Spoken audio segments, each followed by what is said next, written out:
Las amenazas de los países occidentales en las fronteras de Rusia exigen una respuesta rápida y adecuada. Eso afirmó el miércoles el ministro ruso de Defensa, Sergei Shoigu, durante una reunión con altos cargos del ejército. La voluntad de Occidente de invertir una parte significativa de los recursos disponibles en Ucrania para volcar a su favor la situación en el campo de batalla crea graves riesgos de una nueva escalada del conflicto. Las amenazas a la seguridad militar de Rusia se multiplicaron en las direcciones del oeste y el noroeste. Un grave factor desestabilizador es la adhesión de Finlandia y a largo plazo de Suecia a la OTAN. Shoigu también mencionó como problemática la militarización de Polonia, que, bajo su criterio, se ha convertido en el principal instrumento de la política antirrusa de Estados Unidos.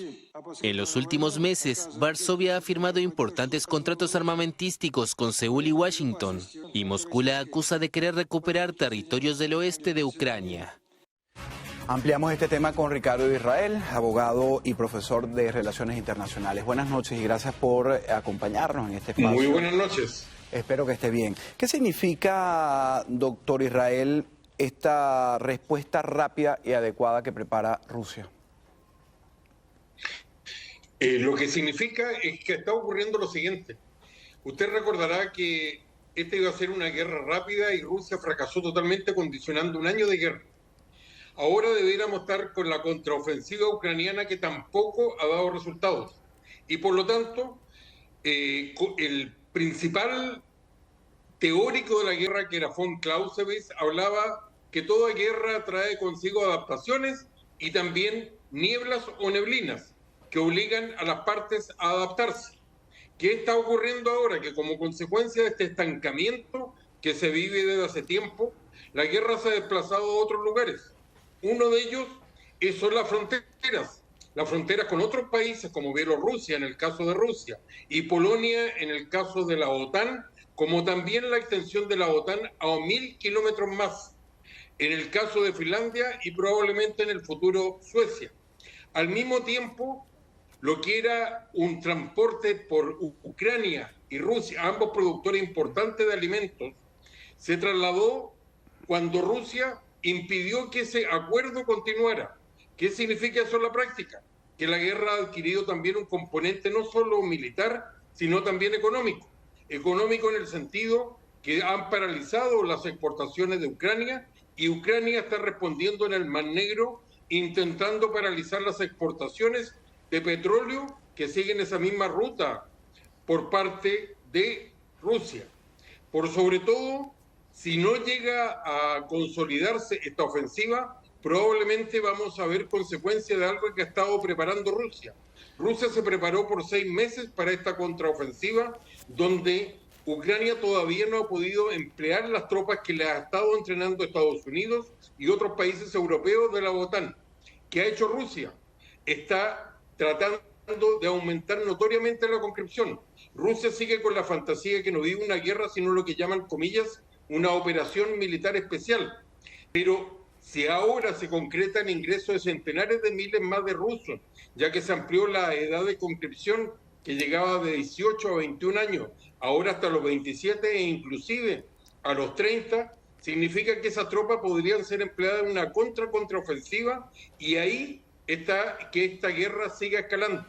Por ahora es una guerra estancada, pero que tiene este componente económico. Claro. Y probablemente hay que prepararse para una contraofensiva y este discurso que busca, al igual que la amenaza del empleo atómico, amedrentar sobre todo a Europa, es un nuevo escenario que se está viviendo en esta guerra. Ahora, cuando se habla de este agravamiento, usted ha puesto en contexto exactamente el resumen de lo que significa para ambas partes, ¿no? Para Ucrania invadida y para Rusia el invasor. Vladimir Putin está siendo cada vez más aislado y amenaza, pero tenemos semanas y meses oyendo de esta amenaza. Y en este estancamiento, ¿qué podemos esperar realmente? Porque alguna de las partes necesita terminar de una vez y de manera ganadora el conflicto. ¿A qué se atreverá Putin según su análisis, doctor Israel?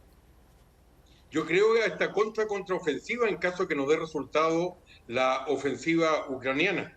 Recordemos también también que esta es una guerra donde hay otros países involucrados y, por cierto, el prestigio de la administración Biden, que se enfrenta a su propio año electoral en Estados Unidos, que ya está en campaña electoral y con consecuencias políticas para otros países.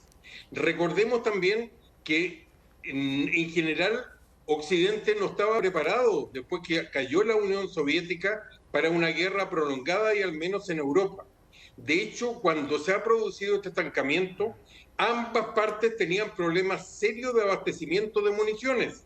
Lo tenía Rusia por las sanciones, pero también lo tenía Europa porque toda la producción de municiones de Estados Unidos no alcanza a cubrir un mes en esta batalla que se desplaza a todo nivel y en la forma como lo vemos diariamente. En ese contexto, probablemente el mayor apoyo que le puede dar la alianza de China a Rusia, por mucho que lo niegue China, es la capacidad industrial al servicio de las municiones. Pero por ahora está estancado porque no ha podido Ucrania utilizar ni los tanques porque no dispone de la cantidad suficiente, como tampoco en el mar, y por eso han estado utilizando en forma muy creativa los drones, ya que no dispone de una marina propiamente tal. En ese sentido, es admirable la resistencia de los ucranianos, pero tal como usted le decía y a todos nos consta, no se dan los elementos como para que una parte derrote a la otra, en un caso por el apoyo que está recibiendo Ucrania y en el otro por las dificultades que tiene la propia Ucrania.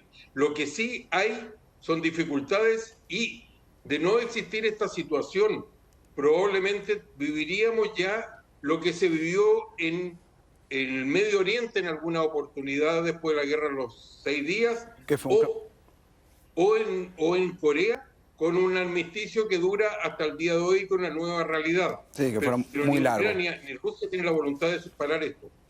Doctor Israel, me quedan 30 segundos, le pido brevedad en esta pregunta porque hoy Ucrania frustró un plan de asesinato al presidente Zelensky. ¿Qué pasaría en el plano, y repito, le pido brevedad, si logran este objetivo los rusos, eliminar a la figura de Zelensky? Lo que ahí aparece apuntar es que detuvieron a una persona que ayudaba a los rusos para un bombardeo. Como consecuencia, pudo haber atacado a Zelensky, pero no parece que Zelensky era el objetivo principal de esta persona que detuvieron por espionaje.